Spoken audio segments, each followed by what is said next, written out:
Nós temos aqui mais um assunto interessante para que você possa opinar sobre ele. O nosso sistema de escolha de vereador, deputado estadual, deputado federal, é o chamado sistema proporcional. Em países do mundo onde a democracia é mais antiga do que a nossa, o sistema é o voto distrital, ou puro ou misto, mas é distrital. Portugal, Espanha, Estados Unidos, Inglaterra, etc, etc. E a pergunta que não quer calar é o seguinte: esse sistema proporcional nosso permite a gente saber quem é o nosso representante na Câmara Municipal, ou na Assembleia, ou na Câmara dos Deputados? Haja visto que o voto é proporcional, a gente vota num, elege outro. O cientista social e advogado, Dr. Milton Soares de Souza, está aqui conosco. Dr. Milton, muito obrigado aqui por atender a Nova Brasil.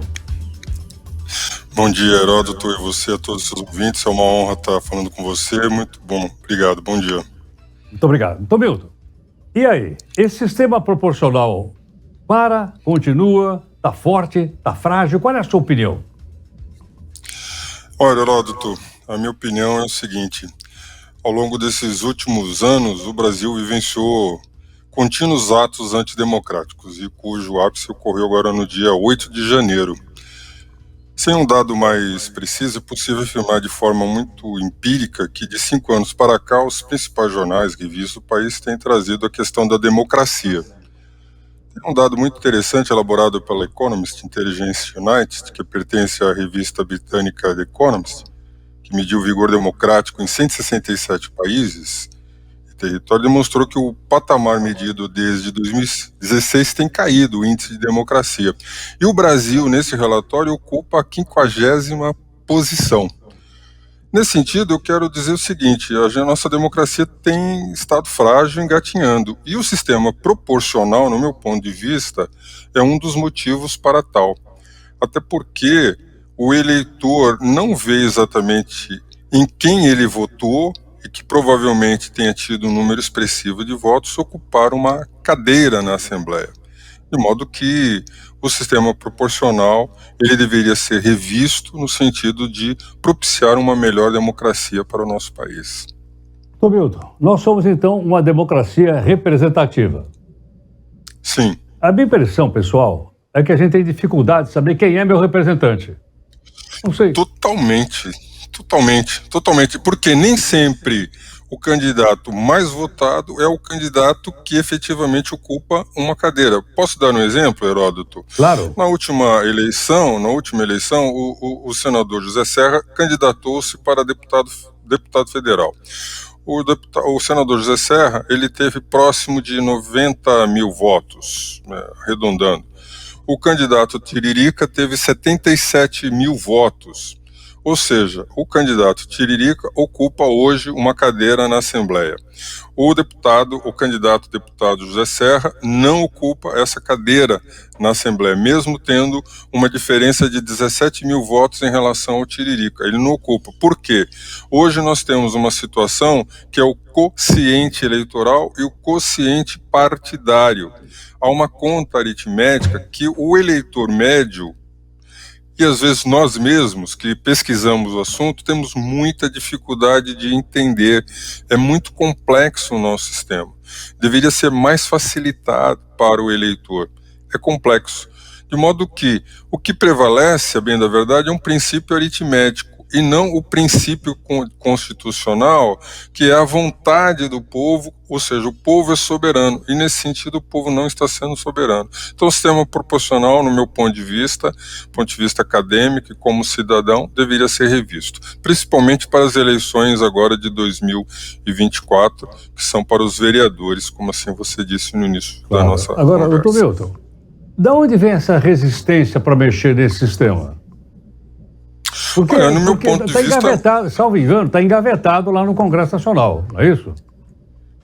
Sim, está engavetado. Existem vários projetos, inclusive projetos do próprio senador José Serra e de outros deputados. Tem projetos no Senado, projetos na Câmara, projetos conjuntos. Isso avançou até mais ou menos 2017, 2018, depois parou-se novamente as conversas. Há sempre mini reformas, houve uma mini reforma em 2017, 2018, onde extinguiu-se as coligações, criou-se as federações. Então o Brasil vive de mini reformas políticas e não uma reforma efetivamente do processo eleitoral, no sentido de torná-lo mais transparente, com um custo mais baixo que garanta efetivamente a representatividade. Do ponto de vista é isso que está ocorrendo.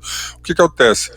Os partidos políticos, eles pensam exatamente neles, um modelo que defende os partidos políticos e não defende efetivamente o Brasil. É isso. Agora, doutor Milton, a gente percebe o seguinte, que com esse sistema proporcional, voto num, elejo o outro, esse cidadão não tem o menor compromisso comigo. Ele simplesmente vira as costas para mim, faz o que quer. Não, mas agora tem as redes sociais. Tudo bem, a gente manda lá, né? De maneira cidadã, educada, etc, etc, os comentários. Mas isso não resolve nada. Ou seja, se a gente tivesse o voto distrital ou por omisso, ele teria que sair do distrito onde eu moro. Exatamente. Provavelmente eu ia encontrar esse cidadão na feira, ou na padaria, ou no happy hour. Ou no happy hour. E aí a gente iria, se você com todo respeito, ele dizia assim, excelência. Por que Voz DC votou no A e não no B?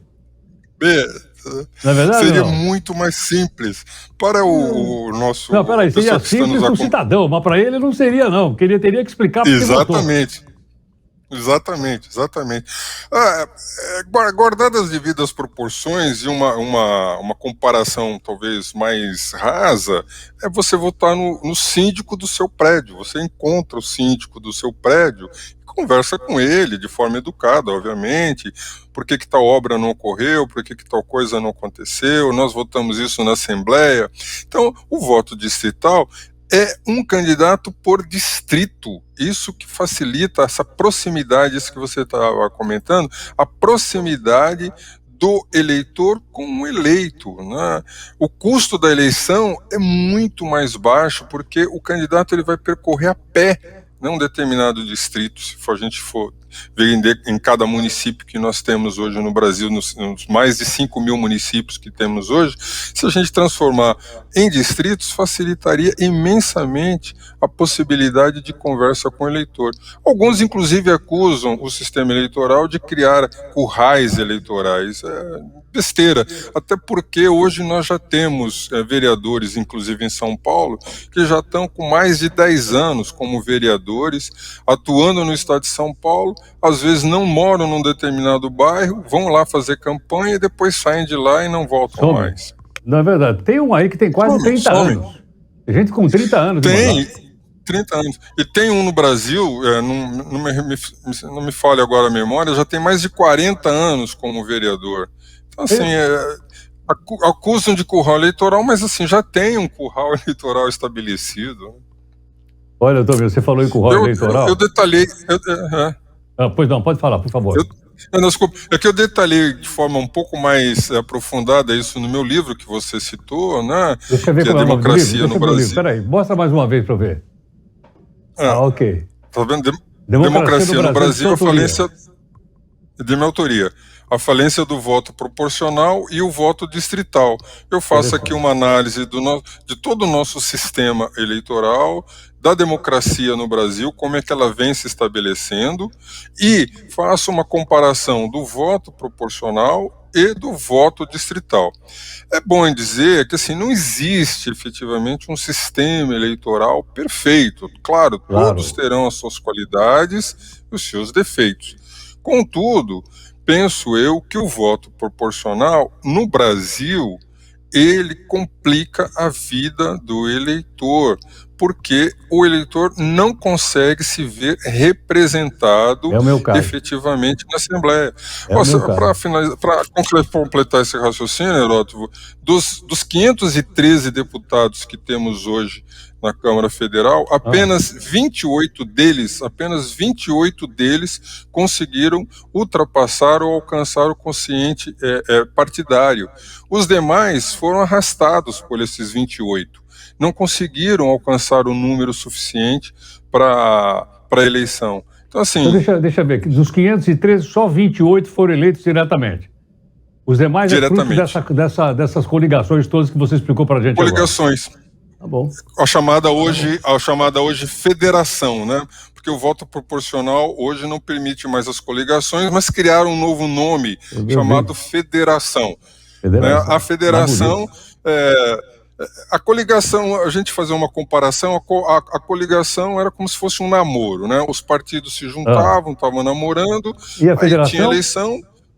A federação é um casamento ou uma união estável, na qual os partidos são obrigados a ficarem 4 anos. Mas é um casamento por tempo determinado, é isso? São 4 anos, né? Determinado. Pode ser renovado ou não? Anos. Pode ser, e também, assim, como se fosse um casamento. Se um deles pediu divórcio... Como no casamento ou no união estável, se um deles pedir divórcio, pode sair perdendo nessa separação. Porque aí perde tempo eleitoral e perde dinheiro. Quer dizer, criaram um eufemismo, né? Porque já que não posso ter coligação, eu crio uma federação. O que também, no meu ponto de vista, é anticonstitucional, porque você hoje tem o divórcio e ninguém é obrigado a ficar com ninguém. Se você casou com alguém e não quer ficar, você se separa.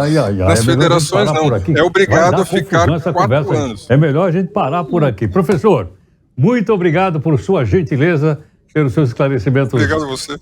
Como mestre mesmo. Muito obrigado. Obrigado, até uma próxima oportunidade.